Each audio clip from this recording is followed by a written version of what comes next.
I'm your neighborhood reporter, Derrick Mitchell, and I'm here at the Lansing Technical School where graduation season is coming up, and they're teaching new students how to walk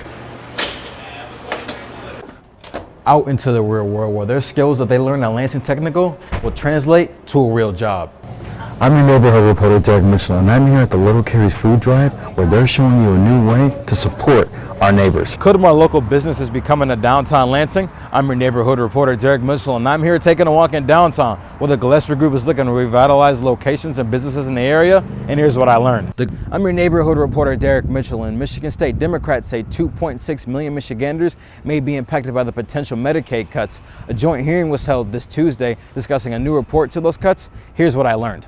I'm your Fox 47 neighborhood reporter, Derrick Mitchell, and here at Fox 47, we've been covering the Eden County Public Safety millage failure for quite some time now. And now the Eden County officials are looking to make cuts to outside agencies first, and they're starting with mental health. And I'll show you how mental health clinics around the area. I'm your neighborhood reporter, Derrick Mitchell, and with food prices rising, Lansing neighbors like Karen Hardigan told me that they're looking to nonprofit organizations to fill the void for 4th of July. And I'll show you how Greater Lansing Food Bank is answering that call. I'm your neighborhood reporter, Derrick Mitchell, and I'm here at the state capitol where Fostering Futures held their 13th annual scholarship event, and I'll show you how they're helping foster kids fulfill their dream of getting into college. A public safety millage failed in May in Eden County. Local officials are looking at making budget cuts inside of Eden County. According to the board, the cuts could include a 30% cut to community mental health, which means this could affect mid-Michigan families and healthcare providers who work together to improve mental health. According to Eden County officials, 25% cuts could also be made to the Barry Eden District Health Department, and 75% of the money that goes to Capital Area United Way could be cut. According to Eden County officials, these proposed cuts will affect mental health clinics in the area. I caught up with Lansing counseling therapist Cheryl Fosgate, who says changes will be made if these cuts are approved. Please, please, please don't forget the people that are down here, that are being the most impacted by what's actually going on here. Fosgate has major concerns for her clinic and the mental health of her neighbors. My major concern is the impact on our clients. There's a lot of unrest and people are very unsure and very uncomfortable, and they are seeking out mental health more now than before. Rebecca Cox, the clinical supervisor at Lansing Counseling, says the potential cut would directly affect their clientele. They'll have to take fewer clients. They'll have to probably lay off some folks, or folks might leave their job because they're worried about stability and their ability to make money. According to Cox, neighbors might have to go elsewhere for mental health services. She says more neighbors would need to take a longer drive to other counties for counseling. It's possible that we could get some clients from that area. I mean, we see people from all 3 counties here. So, it could increase our caseload. And I think everybody deserves the opportunity, the space to get the help they need when they need it. In Lansing, Derrick Mitchell, Fox 47 News. Could more local businesses be coming to downtown Lansing? I'm your neighborhood reporter, Derrick Mitchell, and I'm here taking a walk in downtown where the Gillespie Group is looking to revitalize locations and businesses in the area, and here's what I learned. The Gillespie Group is a commercial real estate firm in Lansing. The company has acquired the space of the Lansing City Rescue Mission, made up of 5 buildings along Michigan Avenue.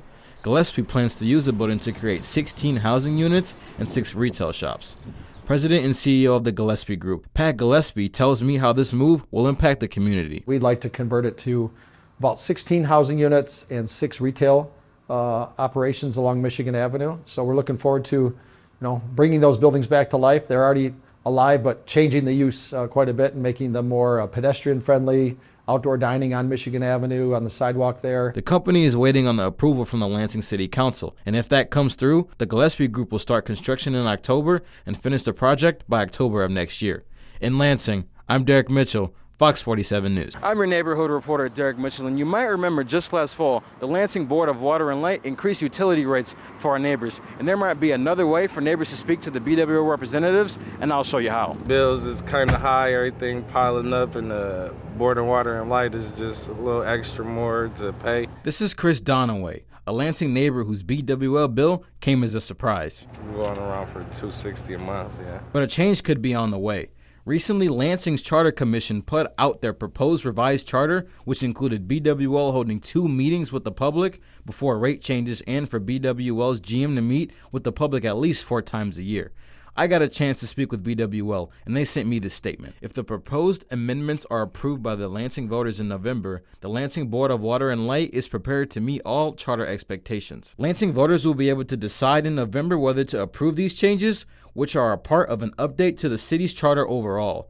Right now, neighbors can already speak to BWL commissioners at public meetings. In Lansing, I'm Derrick Mitchell, Fox 47 News. I'm your neighborhood reporter, Derrick Mitchell, and I'm here at the Lansing Technical School where graduation season is coming up, and they're teaching new students how to walk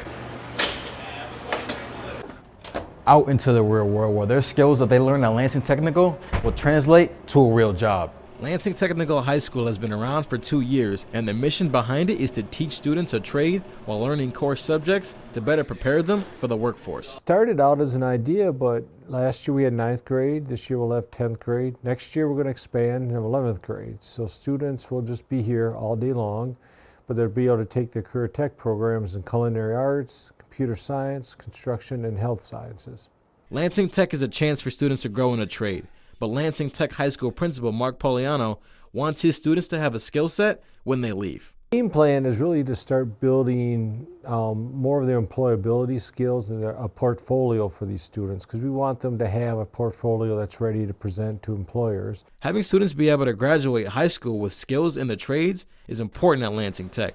And student Adam Jones agrees he and his fellow students have a chance to get ahead when it comes to skills like welding. He teaches you the basics of everything so you don't have to relearn that. This program is setting up students for the future, and for Adam, college is an opportunity that arrived late. I originally, before coming in here, I didn't want to go into college. I wanted to just straight go into the trades. But now since learning here and learning about the Lansing Promise and all that, and seeing that I could do apprenticeships that helps me more understand trades, I'm definitely going into college for that. The Lansing Promise is a scholarship program for Lansing students. Do you have anything else you'd want to say to viewers or anything else to say to the students that will want to come here, and what's the reason for coming here, and what can you learn to be able to take you to the next level when you leave this place?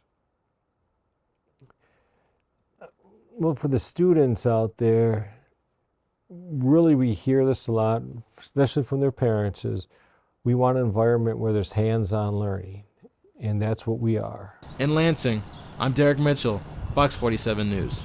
I'm your neighborhood reporter, Derrick Mitchell, and I'm here right outside the University of Michigan Health Sparrow Hospital, and I found a really cool nonprofit organization advocating for mental health in our neighborhoods. Check out what I found. Coffee and mental health positivity. Both are being whipped up at Big B Coffee, and Positive Somebody is showing you how to speak up about your mental health. Jenny Metzmaker, the founder and CEO of Positive Somebody, wants neighbors to have a resource to process their emotions. So the goal behind Positive Somebody is to teach families that they can have a positive life and they can navigate their mental health with the right tools and resources. Jenny has been influencing many neighbors about the importance of mental health for quite some time, and Harper Dodge brought a new perspective to the organization that she's been looking for. Been learning a lot about mental health issues in my last semester, so kind of mental health disorders, and positive coping skills can help loads with people. Jenny wants the message to be known by all our neighbors. You kind of just give a message or any other messages you have for our neighbors around the neighborhood that are going through these issues or want to talk to someone. Yeah, I would say that I know mental health can be scary, especially if you're going through some things, but it doesn't need to be scary. There are lots of resources out there, and you kind of have to make sure that you are taking care of yourself, self-care, all of that, and navigating your coping mechanisms. In Lansing, Derrick Mitchell, Fox 47 News.